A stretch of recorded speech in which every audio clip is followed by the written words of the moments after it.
I get, and so I get down, he explains, he says, this is what's going on, Jerry. We can't find him. I said, holy shit. I said, I don't fucking believe it. So he goes, yeah. I said, okay. I said, so we, How many were in there at that time? at that time we only thought two were missing. Two, yeah. Yeah. And, because we've had issues before where you've had guys, okay, we got two guys stuck. I had one like the month before at a smaller mercantile establishment in another section of the city, Webster Square. And the guys ended up popping out air conditioning and getting out, You don't want to think about it. No, it worked, and it worked fine, you know what I mean? So in the back of my mind, I'm thinking, just another.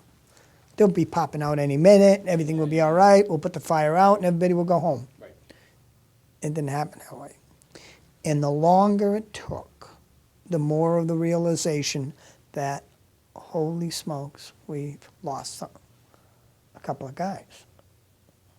So they blew the air horns, got everybody out, let's do a count, make sure we get everybody accounted for. Well, we're missing 4 people. In addition to the two that... In addition to the 2. So then back, once we get a track of everybody, okay, let's keep things tight, guy, keep track of everybody. So we're going a lot tighter. There's still, we got guys putting water on the fire. Yeah. Because we figure we put the fire out, we can find everybody. Ventilation, everybody's doing the job they're assigned to do. And we set up, RIT teams to get in there and find the guys. Lo and behold, it progresses more, and we realize this is what we had, and at a point... Did you find out that there was an additional 4 missing all at once? Roughly, yes, when we did the count. Engine 3 was missing 2 guys, and ladder 2 was missing 2 guys. So they, as it turned out, they hooked up together, and they did a search, and we have radio communications supporting that information, because I was also in charge of doing our internal investigation. Right. Okay, and we had copies of the radio transmissions, and basically Tommy Spencer saying, "Look, we're hooked up with engine 3, and we're checking the." I couldn't hear what floor. We could never make out what floor, because I'm not even sure Tommy was sure what floor he was on, and we're doing a search. And then shortly after that, on the radio, you can hear, and it coincide with a collapse that happened on one section of the building. But that all happened, and of course, then we started to do the recovery process. Dennis grabbed me and said, "Jerry, listen, you handle the recovery, I'll handle the media and everything, and dealing with the families." And I said, "Okay, then. We'll get them all out. We'll get them all accounted for. We'll get them all out of this building." So then we started that process, which was a week-long recovery process. At what point did you realize that there were 6 firefighters lost? And that was when we did the check. When you did the check? Yeah, pulled everybody out, blew the alarms and everything. I can't imagine what that feels like. The guys were holy, and of course, everybody wanted to go running in. But we had to organize it, keep everybody accounted for, because we didn't want to lose any more people. And Mike, who was the Interior Command, Mike McNamee, Chief McNamee, you'll be talking to him later, controlled things inside the building. Of course, I'm doing what I have to do, Dennis is doing his job, everybody's doing their job. And what goes through your mind the minute you hear 6 of your firefighters are gone? You do not believe it. I think that was the biggest thing. I just, I was like, I had been on, at that time, probably 20-something years, and I said, geez, nothing has ever been anything like this. It was, it was like, you just, it almost seemed surreal, you could have pinched me and I wouldn't have felt it, because you were numb to the fact that this actually happened. And but we didn't give up. We were still trying to get in there, and the building was increasingly deteriorating. I mean, everything, from the collapse, from, guys saying, we could have lost a lot more. A lot of guys were up there. We had one guy banging on the railing, which was a very bright thing to do. The guys would hear that noise inside and to be able to find it. Sound travels. Exactly, and you can zone in on it. Get out to the stairways and get themselves down. Problem is, now this, when we were doing the analysis of the fire, our own analysis of the fire, I had two individuals, District Chief Callery, who's on a job now, and firefighter Paul Jaquinto. And they recreated the building. We had a model of the building. They interviewed, I believe, 60 employees. Every one of them said that during a normal day, after working in there for 30 years, they would get lost. Because when you walked into a room, a rather large room, it's cork siding, about a foot thick, because this was cold storage. Right. There wasn't air conditioning back then in Or refrigeration. in 1918 and 1915 when the thing was built. Yeah. So, and the doors were flush. So when you went in and closed the door behind you, what the heck is the door? You had to be, one, you had to have a light on, which wasn't there. Yeah. When it was all field, our guys, once they got in there and the door closed, you'd have a hard time just finding the door to get out. So they actually, on the floor that we believe they perished on, at one point it did not have an entranceway from going from one section to the other. They had to cut it out in the wall. The only way you could cross from one section to the next was if the elevator was on that floor. So you could have actually been stuck and never gotten to the stairways. Yeah. So they finally cut this little opening in the door, with a whatever Whatever it was. yeah, a chainsaw. I mean, a skill saw or whatever they used back then, a sawzall, just so they can go from one section of that floor to the next without having to wait for the elevator to come up. Right. See, I was in a funny position back then. I was also the treasurer manager of the credit union. So I kind of knew everybody on the job just from, personal dealings. So, and a couple of them I had worked through the years actually, and Timmy Jackson had, he wanted, every year he went down with the vets. He was a Vietnam vet, went down to Washington on his motorcycle. And we were talking one day, and he said, I don't know how I'm going to do it, Chief. I don't have the, I can't get the time off, and I don't want to book off. I said, well, Tim, what do you got left? So Timmy had some PLs left, and works. I said, Tim, if you do this, this, and this. He goes, oh, I can do that? I said, oh, yeah, that's all legit. So he did it, and he was able to go down there. I think it was October or early November when he went down. And so when he came back, he gave me a T-shirt. To this day, I wear it all the time. But he gave it to me because I was a deputy, helped him out. Yeah. So, but Timmy was, I knew him when I was a firefighter. Went down at Central Division. He was on the rescue. So I mean, it's just a good guy. Then Jerry Lucy, who actually was working a swap that day, worked in my group. He was one of my rescue guys, and he, he was on the honor guard. You know what I mean? He worked at the academy. Firefighters. Well, that's it. He lived firefighting 24 hours a day type of guy. He loved working at the academy, and when you start thinking of the people, you say, oh God, he's too young. Young kid, young family. You know what I mean? And Paul Brotherton worked for me here at headquarters when I was a lieutenant.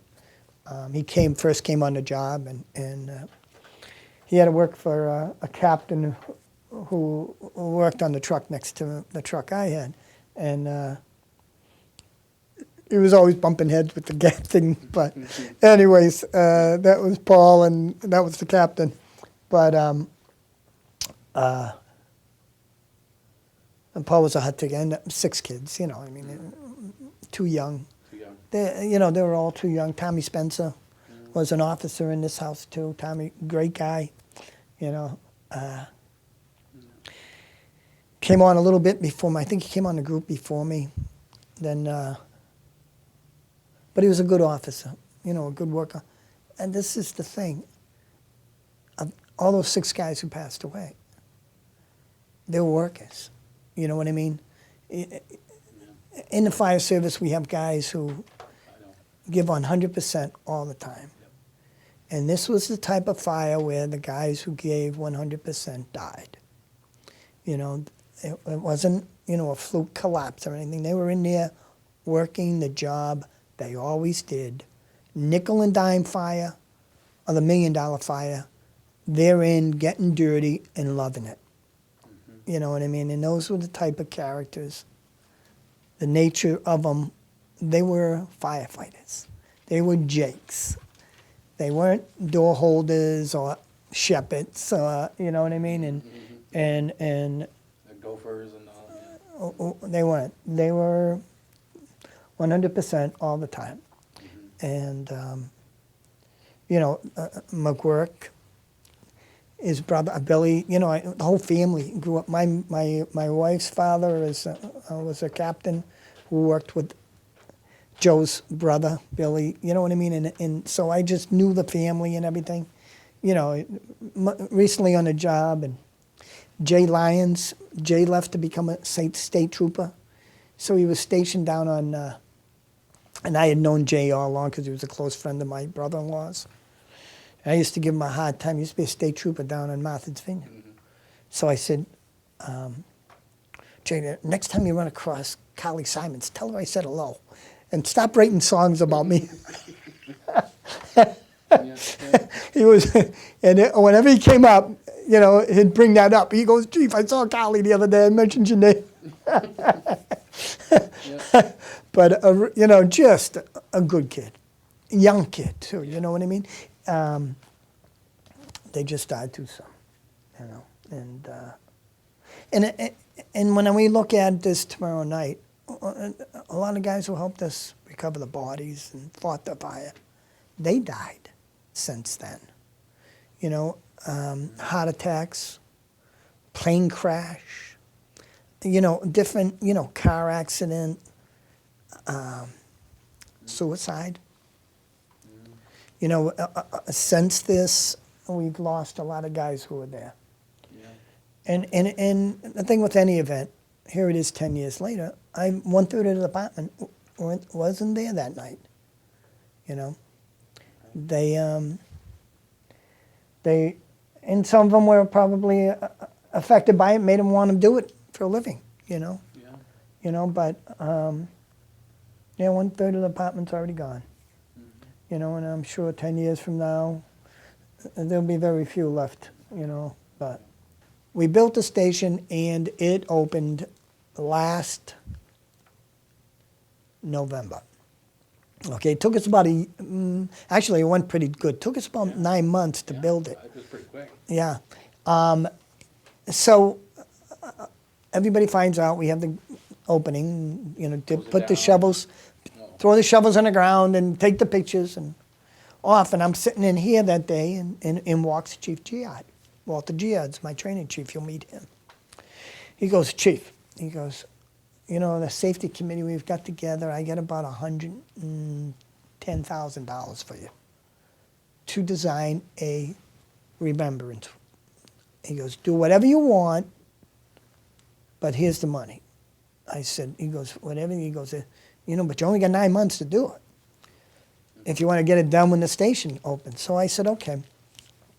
Here's a guy, they gave me a guy's name. He says he designs brass firefighters, you know, copper firefighters type of, you know, sculptures. Right. So I call the guy and he comes in and I'm explaining to him what I want and I'm starting to think, you know, through the years I've been listening to people and what they think we should have. So I said to him, I said, you know, I want, they were firefighters. I want them, a picture of them doing their job. You know, I want a sculpture of them. I said, we can put it on a relief granite stone. And he kind of looks and he goes, I don't do granite. I said, I don't care. This is what I want. I said, he goes, well, I do the fire, you know, the firefighter.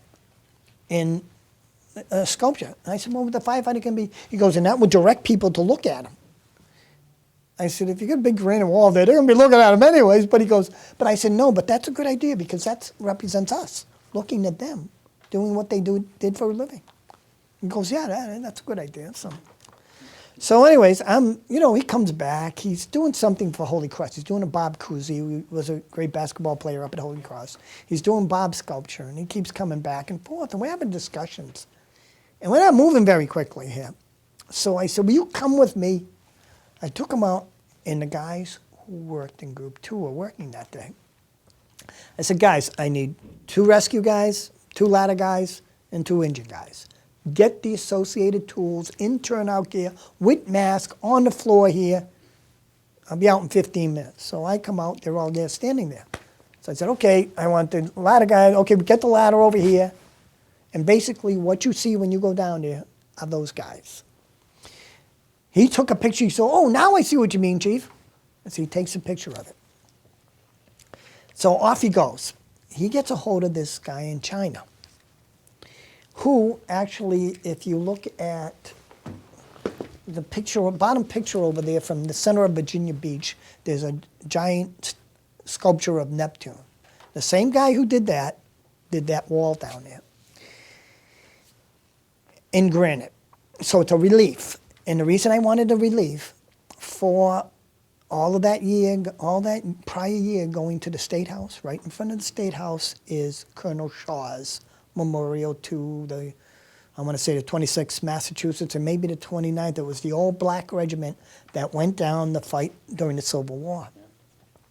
That relief is in bronze right across from the State House. And that relief picture is the same thing, they're going off to war. So that's where I got the relief idea. And so the finished product is what is there. And then, of course, we uncovered it a year ago tomorrow, the day of the 9th anniversary. And that's roughly the story. And all the funding was done by some money from the city. I think we had to drop in maybe 20, 30 grand. And then the rest was from the safety committee. Yeah. And so, and then over the past year, you'll see what they did. They did a Maltese Cross. The guys down at that station, one of them in particular, Tim Birmingham, a